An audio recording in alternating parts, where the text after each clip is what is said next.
Tonight, for those of you that are on YouTube, we got a banger for you. 2 in a row. Stay tuned. Morgan Santana.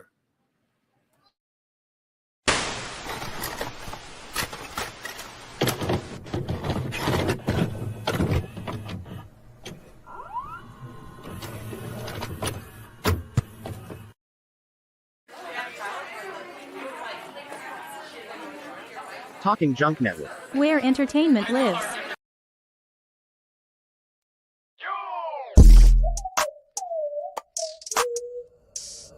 Welcome to Talking Junk.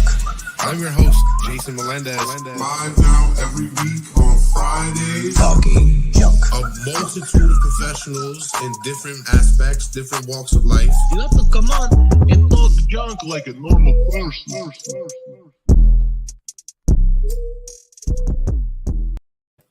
Welcome to Talking Junk, the podcast that comes to you live every Friday night. How's everybody doing? I know it's been a while. I've been a little ill, trying to catch up to some stuff, but here we go. For those of you that are tuning in on YouTube, we got 2 episodes for you tonight. We got the wonderful Morgan Santana right now. She's going to tell you a crazy story of triumph is all I can tell you. And then we have another guest in a little while, but don't worry, we'll get to that when we get to that. Tonight, we have a singer, a therapist, a mom, but most importantly, a survivor. Miss Morgan Santana, how are you, dear? I'm good. How are you? I'm okay now. It was pretty bleak there for a little bit, but I'm good now. A house full of sick too. Not even just you. I couldn't imagine. Right, it was a COVID asylum in here. Oof. So how are you? I'm good. Adjusting for sure to this whole new mom life.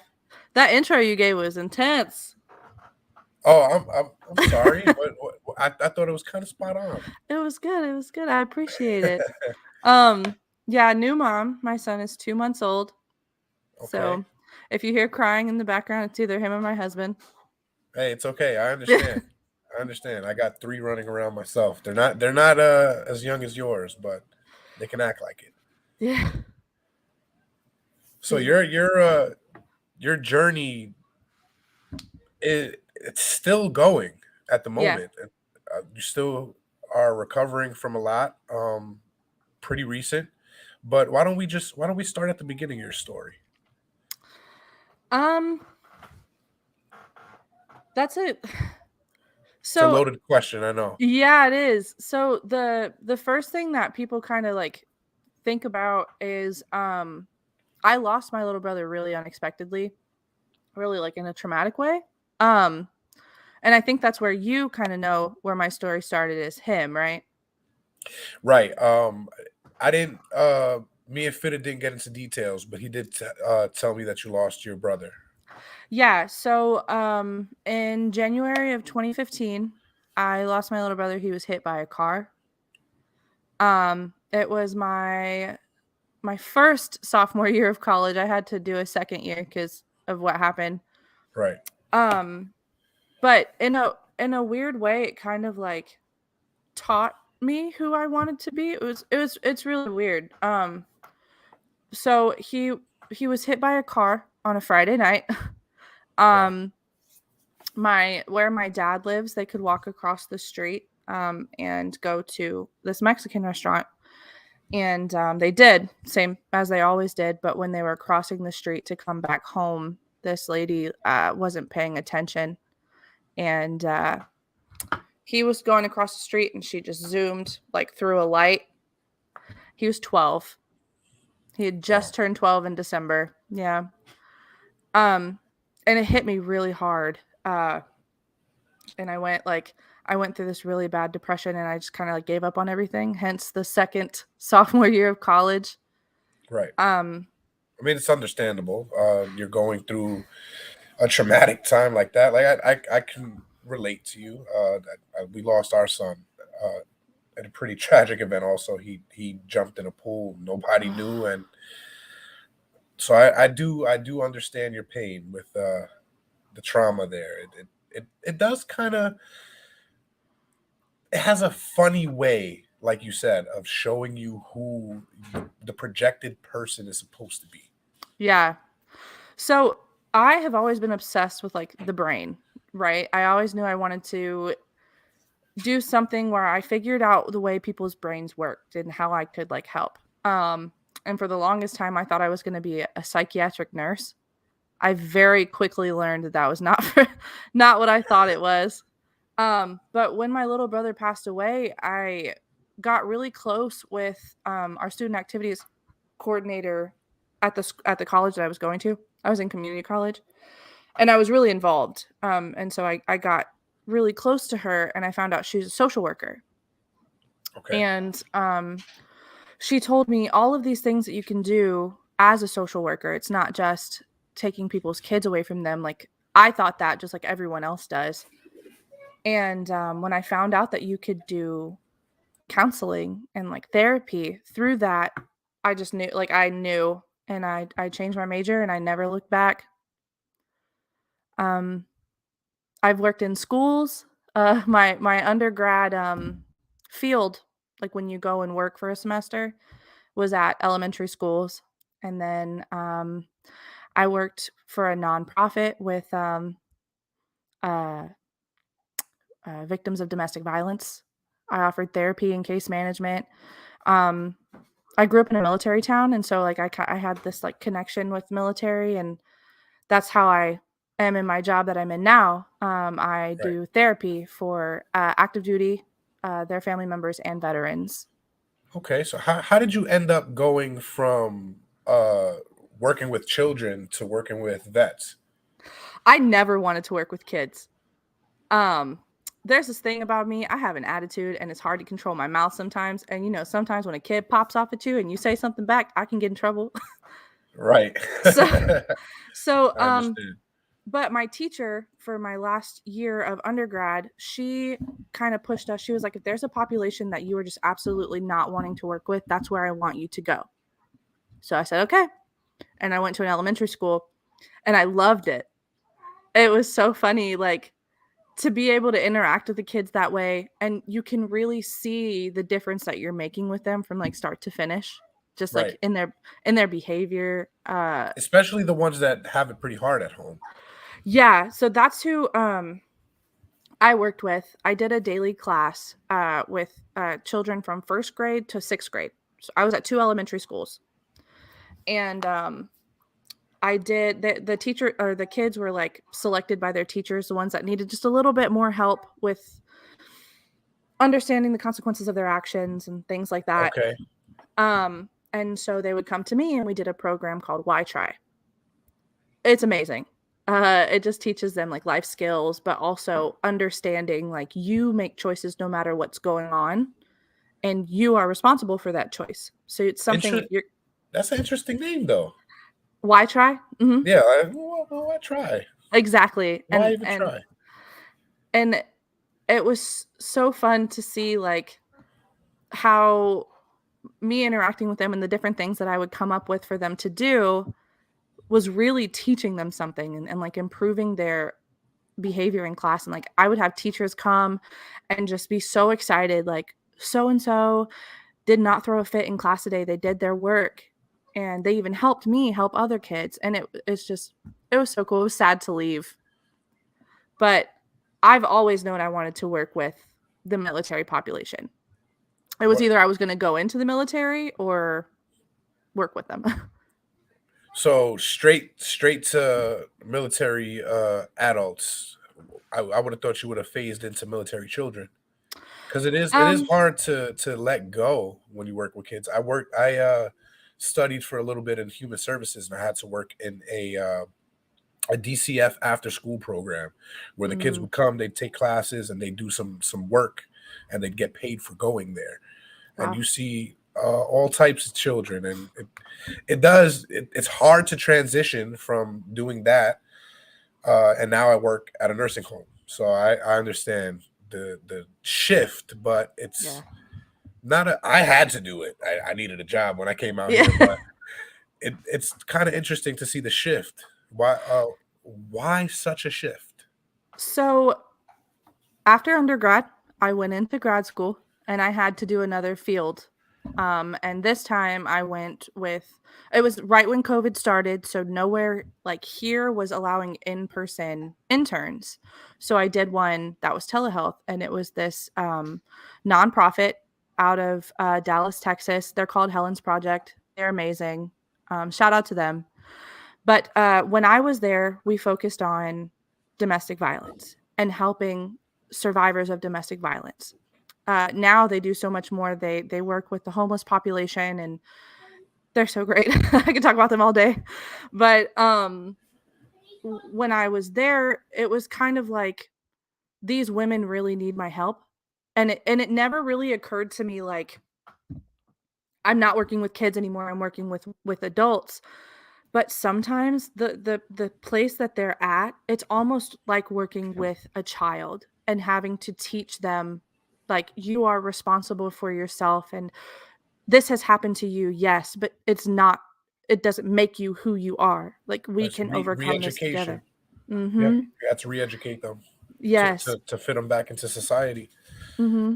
And essentially, I do that now, like with the military population, having to teach them that mental health issues are so much more common than they realize, and it's okay, and it's not something that they should ignore or hide from or be ashamed of.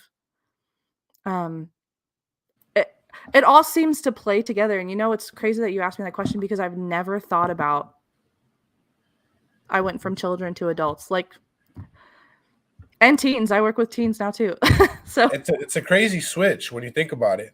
yeah. But I guess with your military family background, it was kind of a given that you would, and it's great because they need more mental health care. Yes. They- It's an underserved population when it comes to mental health. It's so sad. It definitely is, and Yeah, there could be much more done for it, especially with veterans. for sure. When did you start singing? So my dad is a musician. Okay, I have always sang, either with him. So I said I went to community college. I actually paid for community college by doing an a cappella group. Um, so that's when I really got into it. And then I met my now husband, whose brother is fitted, okay. and so I've he's the one that's always pushed me. I've always just been kind of like, no, I don't want to. I'm very much like, someone's gonna hate that, or I don't want to deal with the negativity, or things like that. And I'm also a perfectionist. Nothing ever sounds good to me. So but yeah, so met him. I started singing hooks with him. We started like goofing off. There's a song called Holiday that we did in a hotel room like 5 years ago, and it's one of our favorite things. And um he pushes me all the time, and it was so 2 years ago now, I think 2020, November 2020, I had a stroke, and I had to relearn how to talk. I think he told you I had a He stroke. did. He did. Hmm. Yeah, I was just about to get Yeah. there. So I had to relearn how to talk. And one of the only ways that I could communicate without this like severe stutter was by singing songs. It was the only time I didn't have a stutter. So it was your therapy. Essentially. Yeah. Okay. Um, and that helped me kind of get over the nerves of when I would speak. That's one of the things that would cause me to stutter, is I knew it was coming. You And knew the stutter was coming. mm-hmm, and that Okay. just made it worse. But So you just had to re-educate your mind to mhm, fire those I had to flip it. pistons again. Yeah. Yeah, I had to flip it. Um, that's one of the things I tell my clients all the time, just flip it. Uh, but that's what I had to do. And since then, I think I'm a little bit more open about singing. My husband makes me sing all the time too. So Good. it just, yeah. But it was Angel really started pushing me. I started singing the hooks for his music, and now, like, meeting King Tech and all of you guys, he's like, you really need to do your own stuff. You do. You do. You got an amazing voice. Thank you. I wish I would have kind of contacted him beforehand so I could have got some of that stuff. That was a miss on my part. That's all good. Now, really quick question. I was going to save this for last, but it keeps poking my brain. But since singing was therapeutic for you in many ways, did you ever think about integrating singing with your therapy? So, not me singing, but music therapy is something that is kind of slept on. So I mentioned I work with teens, right? Right. So a lot of my teens really find solace in their music. And that I integrate that into our sessions is like, what's a song that makes you happy? What's a song that you listen to when you want to cry? And whatever we're trying to process during that session, that's the music that I'll play. And it's just really low in the background, but it triggers something that allows them to drop that barrier and let it out. And then when that turns off, they're able to put that barrier back up, and they're able to leave our session and not be just like in shambles or bouncing off the walls or something like that. So yeah, I do integrate it, but I don't sing in my office. No. Well, it is slept on. It is a slept on therapy, and Yeah. people don't realize that music, it hits the receptors in a way where it affects memory really well. Yeah. Like you can listen to a song and automatically you can smell the day that you heard it. Like there's a what song is that? I think it's a Young Jock song that I automatically, every time I hear it, I associate it with summer. Yeah. I can smell the summer. I feel like I'm going out and I'm going to be on the block and I'm partying, but I'm not because I'm 35 and I have a job and kids. So I'm here doing this, but it's something nostalgic about it. And when you have those receptors firing, it's really healthy for your brain. Yeah, it's like I don't know if you did this, but like a lot of people, I've seen it on Twitter, a whole bunch of people say it, but it's like when you play a sad song and you're not driving, you're just like in the passenger seat or in the back seat, and you pretend to like look out the window, it's like raining, and you're like pretending you're in a music video and being sad. And I used to do that. yeah, a lot of people do, and they're embarrassed to say it, but it's normal. But it's because that's what music is for. It's supposed to speak to you in a way that words alone cannot. Right. It's supposed to allow you a place where you can comfortably process, or and however processing looks to you, that's fine, but you're processing it in a way that you can't without the music, because it just triggers something in your brain. Like you said, you can smell it or you can feel it, and not necessarily feel it like this, but feel it in here, like get a cozy feeling or an empty feeling. And it just helps in a way that I could never say in a session. So I do try to include it a lot. What types of therapy do you like to integrate? Um, What's your like style? What's the like Morgan Santana way? Yes. Your method. methodologies. Yeah, Uh, your method. I really like cognitive behavioral therapy. So I don't know if you know what that is. I don't want to like I know what it mansplain. is. Okay. You can feel free to mansplain it to my viewers because some of them do need it to be mansplained, and they're not. It's not because they're women. It's because they're men and they're dumb. So cognitive behavioral therapy in like layman's terms is behavior triggers emotion, right? So um I can flip the way that I'm doing things by processing something, or I can process something by a behavior. I know I'm not explaining it well, but like you have anxiety, right? Uh-huh. There's places that you go that trigger this anxiety. There's things that trigger it. We're going to look at those things specifically. We're going to break it down like to just the most minuscule thing, and we're going to flip it.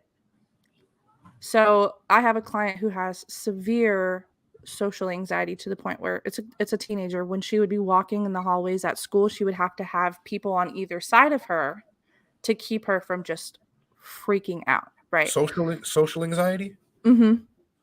Okay. So And almost like, oh damn, I forgot the name of it. You ever agoraphobia, seen? Yes, where they got to stay indoors, right? yes. Mm-hmm. Yeah. So that was essentially hers. And what we did was we looked at the situation, and instead of seeing it as big picture, there's all of these people here, there's so many things that could happen that I'm not prepared for. We flip it and we look at the little bitty things that she can control in that moment. I can control my feet. I can control my hands. I can control my breathing.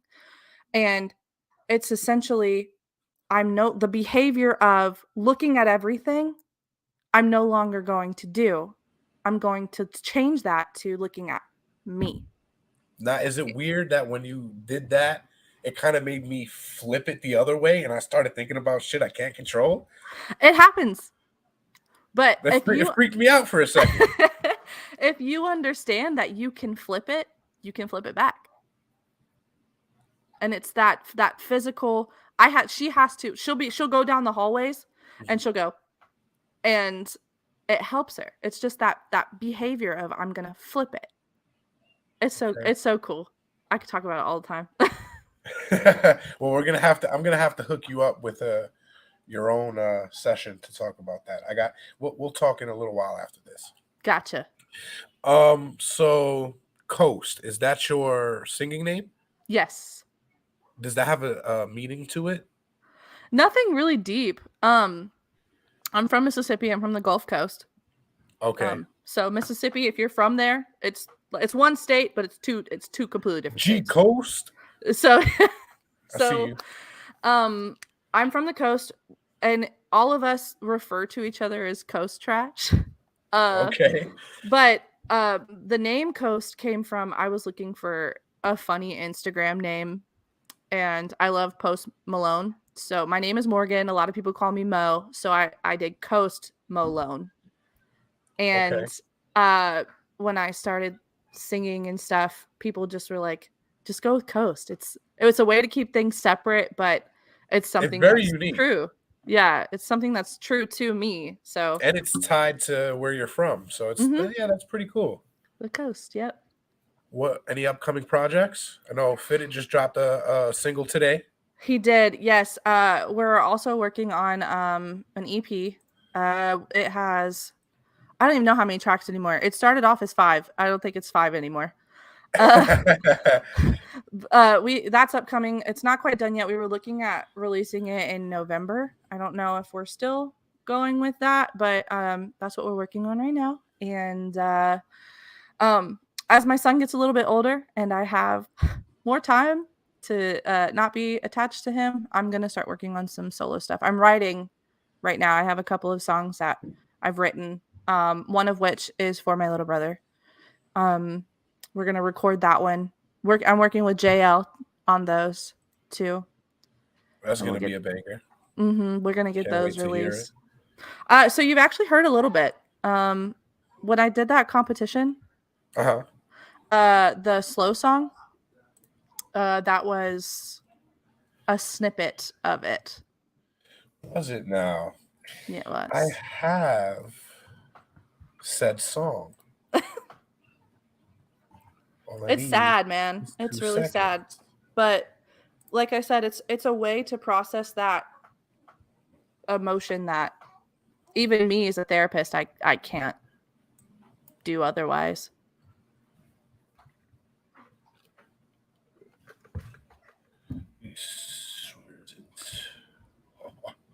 I got them. Oh, I got Holiday Remix. It's a good one. It sounds exactly like we recorded it in a hotel room. Like, it is not at all great, but it's So just a which good one vibe. was it Answer? Was that the love song? Okay. It's not a love song. It's just a slow song. Yeah. All right, let's see if we can get this up here.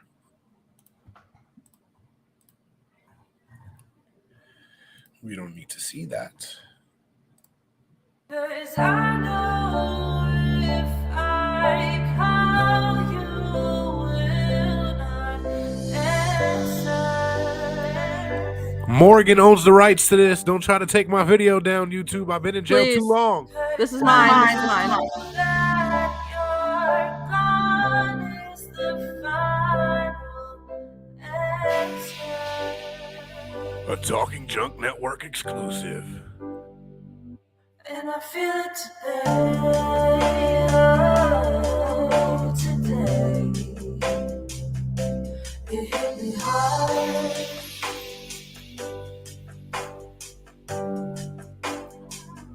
And the game I play, where I fight the dark, is getting hard.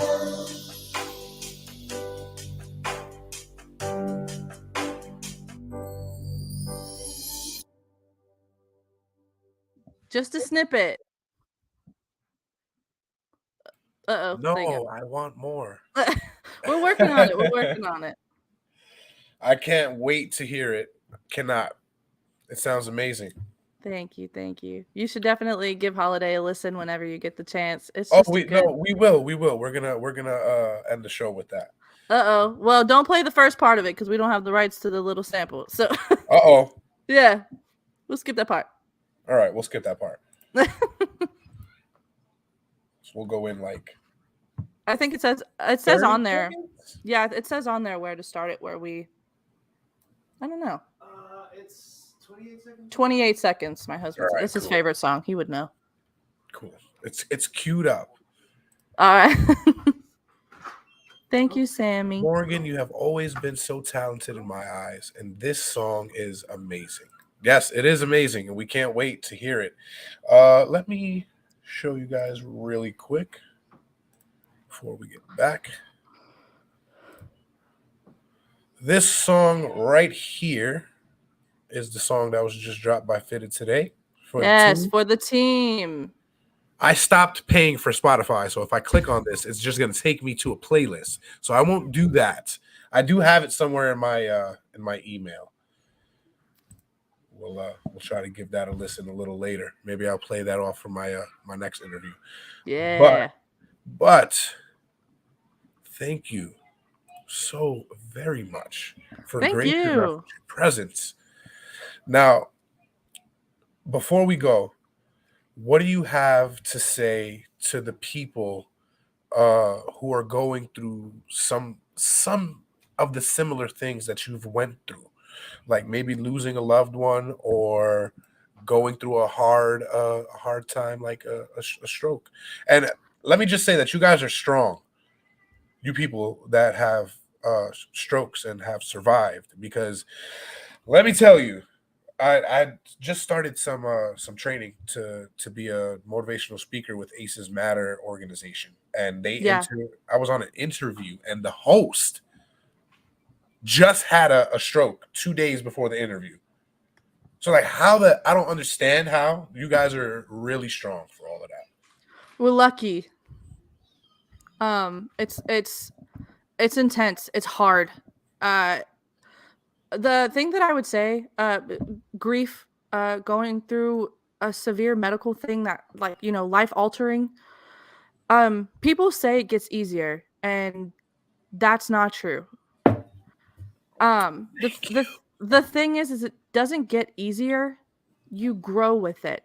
You grow around it, and it becomes a part of you in a way that you need, I guess, is a good way to explain it. But don't sit there and tell yourself it gets easier, or that, I should have processed this by now. I don't care if it's 10 years and you're still grieving a loved one. It's okay. That's how it's supposed to be. It's healthy. It's unhealthy if you ignore it, but allow yourself to grow with it, I guess, is no matter what you're going through, allow yourself to grow with it. That's what I would say. Wow. Thank you, because I've been. Let me just say real quick, and it's bad that I get like this, but it is talking junk, so I have to get like this once in a while. I Go for it. fucking told you people so. I fucking told you people so. There's no such thing as time heals all because time is shit. Shit. It doesn't heal all. You heal all. Yes. You don't let it sit. You have to attack it head on with the mindset of this isn't going to go away, but I'm going to learn how to live with it. Right. And it doesn't, people don't have to use traditional methods. No. As long as they're healthy, as long as they're safe, it's okay. Right. Allow yourself to explore. My husband, everything that I've been through, like my brother passing away, my stroke, my husband wasn't physically here for my stroke. He was on a rotation in Germany. Wow. But my husband has been my rock through all of this, and he is my unconventional method for dealing with everything. There's absolutely no way I could have handled any of it without him. So shout out to him. His name is Desmond. Shout out to Desmond. Gotta be that rock. Yeah. But grow with it. Allow yourself to. It's fine. I allow you to, so therefore you can allow yourself. There you go. Yeah. Well, thank you, Morgan. Thank you very much for enlightening the masses. I appreciate your time, and I'm sorry it took so long to get you on, but it's all good. I'm glad you're okay. I'm glad your kids are okay. Thank you. The interview was well worth the wait. You're a wonderful guest. Thank you. I'll talk to you soon. Oh, yes, you will, because we have some mental health things to discuss when it comes to content. I'm ready.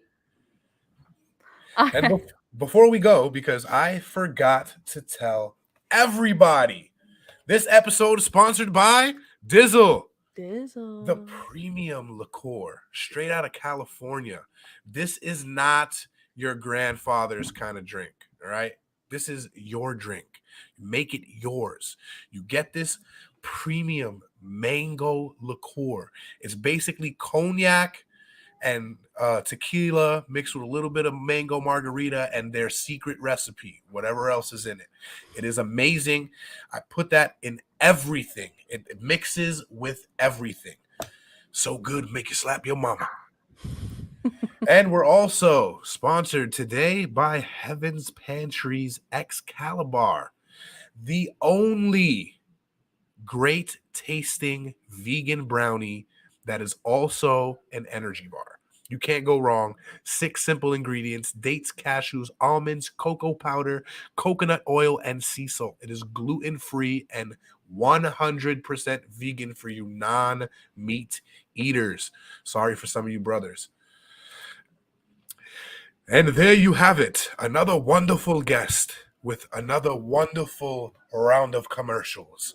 And we will say good night. No, stay tuned. I have another interview in a little bit.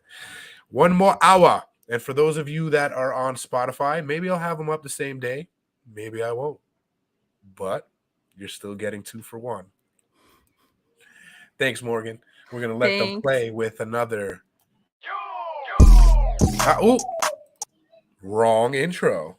I was supposed to play the outro.